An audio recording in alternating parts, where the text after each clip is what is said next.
The topic of our project is suicide rate prediction. Our project guide is Dr. Chittaranjan Pradhan and I am Anushka Sarkar and my group member is Shiv Shankar Ray. This is the contents. We will be going through introduction, objective literature review, algorithms used, proposed work, result analysis, conclusion, feature work and reference. With the introduction. Suicide is premature mortality where a person purposefully ends his or her own life. The effects of the suicide rate on society may be more serious because the monetary figure doesn't include intangible costs such as the development of psychological burden and secondary mental diseases in the bereaved. It is a serious social and public health problem. Stressful life events such as the loss of a loved one, legal troubles or financial difficulties, and interpersonal stressors such as shame, harassment, bullying, discrimination, and relationship troubles may contribute to suicide risk, especially when they occur along with suicide risk factors. Social stigma and prejudice reduce the accessibility of mental health care services for high risk groups, as a result of which they are not receiving interventions and committing suicide. Every year, approximately 7,03,000 people commit suicide, and there are many more people who attempt suicide. Every suicide is a tragedy that affects families, communities, and entire countries and has long lasting effects on the people left behind. Suicide occurs throughout the lifespan and was the fourth leading cause of death among 15 to 29-year-olds globally in 2019. Suicide is a global phenomenon and occurs in almost all the regions of the world. In fact, over 77% of the global suicides occurred in low and middle income countries in 2019. Suicide is a serious public health problem. However, suicides are preventable with timely, evidence based, and often low cost interventions. For national responses to be effective, a comprehensive multi-sectoral suicide prevention strategy is needed. Thus, keeping in mind the above facts, we have used machine learning algorithms to predict suicide rates on analyzing and finding signals correlated to increased suicide rates among different cohorts globally across socioeconomic spectrum. Timely identification of individuals who are at potential risk for committing suicide is crucial to support prevention of suicides.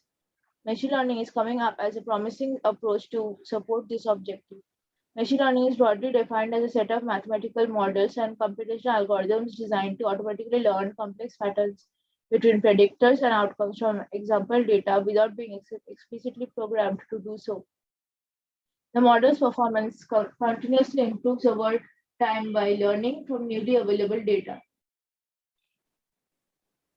The dataset is borrowed from Kaggle. This is a compiled dataset pulled from four other datasets linked by type and place from the year 1985 to 2016. The source of those datasets is WHO, World Bank, UNDP, and a dataset published in Kaggle. The overview of this dataset is it has 27820 samples with 12 features. We have attempted to predict suicide rate using various regression algorithms such as linear regression, Adabus regressor, k-nearest neighbor, XGB regressor, and multiple perceptrons and compared their performance. The objective of our project is to predict the suicide rates using machine learning algorithms. Now, our team member Shiv will take up the literature review. Shiv. Okay, now coming to the literature part, literature review part. So previously, research work has been done on suicide rate detection.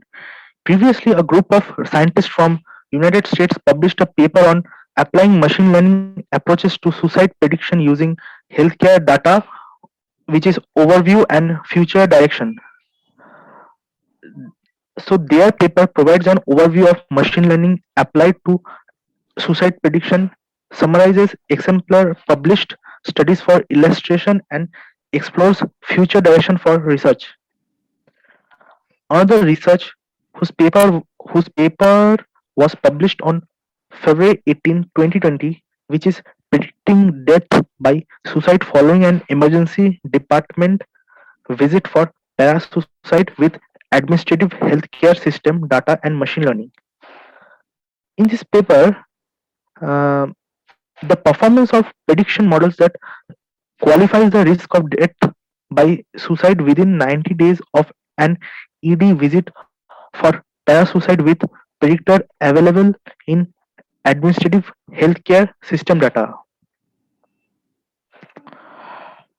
Then there is another researcher whose paper was published on March 12, 2021, which is machine learning assessment of early life factors predicting suicide attempt in adolescence or young adulthood.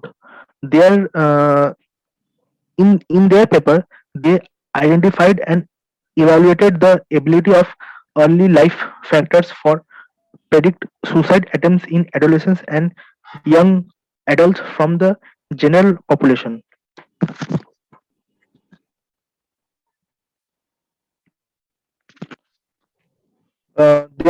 Then we have another researcher whose paper was published on March 21, 2021, which is a comparative study of machine learning techniques for suicide attempts predictive model.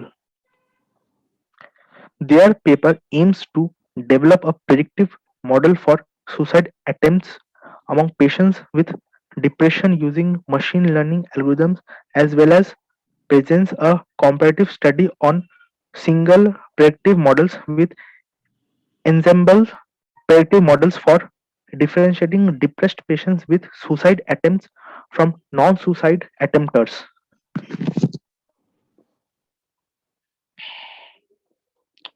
Then we have the algorithms which we have used.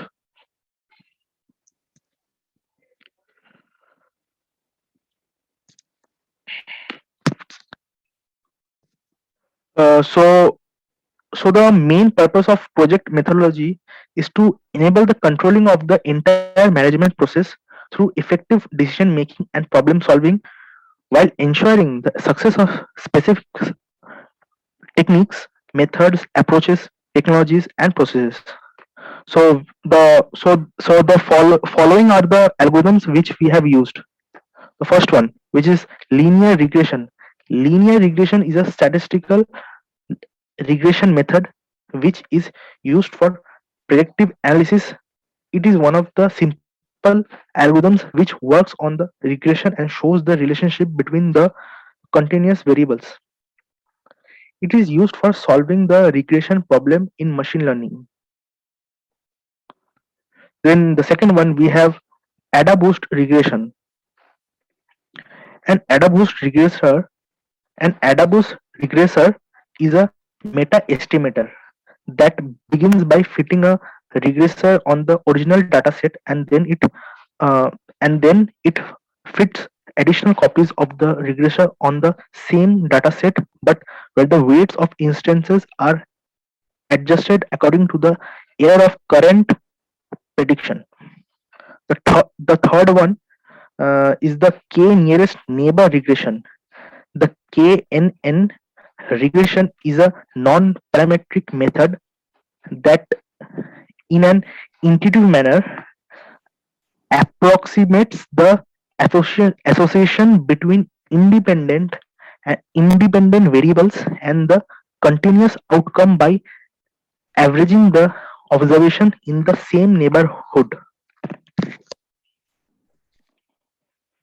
Then, then the fourth one, which is extreme gradient boosting, which is famously known as XGBoost.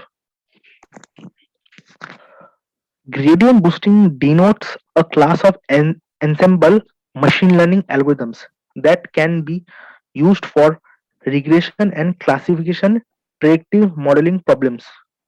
From the decision tree models, ensembles are constructed one at a time. Trees are added to the ensembles and they are for correcting the prediction error made by the prior models. XGBoost is an efficient open source implementation of the gradient boosting algorithm. XGBoost is an algorithm, a Python library, and an open source project.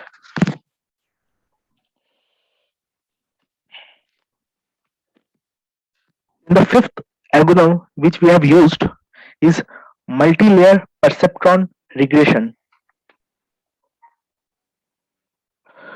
Multi-layer perceptron (MLP) is a class of feed-forward artificial neural network (ANN). The term MLP is used ambiguously, sometimes loosely to mean any feed-forward ANN, sometimes strictly to refer to networks composed of multiple layers of perceptron. A multi-layer perceptron are sometimes colloquially referred to as vanilla neural networks, especially when they have a single hidden layer. Now, the rest will be described by my friend Anushmita. I'll just speak about the proposed work. In our code implementation, we initially first imported all the required libraries, and then using pandas, we had read our suicide rate prediction dataset. Then we did exploratory data analysis and data pre-processing with the data and data visualization using various Python libraries such as Matplotlib and Seaborn. The column HDI has 19456 null values, and out of 27820 samples, which is approximately 70% of the column. This may tamper the model performance, so we dropped the HDI for year column from the dataset. The column country is just a combination of country and year columns, so we dropped that column. Then we removed the outliers based upon the feature suicide rate. The non-numerical labeled columns, country, year, gender, age group, and generation, were to be converted to numerical labels that we did by using sklearn's label encoder. Then we converted the column GDP for year to float from object. The numerical columns population, GDP for year, and GDP per capita were standardized using sklearn's robust scaler. Then we split the data set into training and test sets in the ratio 80:20. And then we applied various regression algorithms such as linear regression, AdaBoost regressor, k-nearest neighbor, XGB regressor, and multi-layer perceptrons, and calculated the accuracy score. Then we use some regression evaluation matrices such as RMSE and R2 score for calculating the metric scores of various machine learning algorithms. This is the flowchart of our project. First, we read the CSV file. Then we did data pre-processing and visualization. After that, we did model training and testing, and finally result analysis. In our result, here basically we have used a data set for suicide prediction, which contains 27820 rows and columns. The various columns present in the data set are country, year, sex, age, suicide number, population, suicides per 100K population, country, year, AGI for year, GDP for year, GDP per capita generation, and we had applied various machine learning algorithms on this dataset and ran the code in Google Colab. This is a table of the results we have obtained. In the conclusion, I would say that the final takeaway from this project is the working of different machine learning models on a dataset and understanding the parameters. Creating this notebook helped me to learn about the parameters of the model and how to tune them and how they affected the model performance. Multi-layer perceptron regression is the best performing algorithm which can be used for the machine learning model for predicting the suicide rate. Feature work. Machine learning has strong potential for improving estimation of future suicide risk and for monitoring changes in this risk over time. Expanding the richness of the input data, leveraging newer analytic approaches, and developing automatic learning systems offer strong promise for both improving predictive ability and adjusting risk estimations over time. As important as pure predictive ability, we need to explore the best ways to represent risk to the clinician so it is easily interpretable, actionable, and minimizes alert fatigue. These are the list of references we have used. Thank you.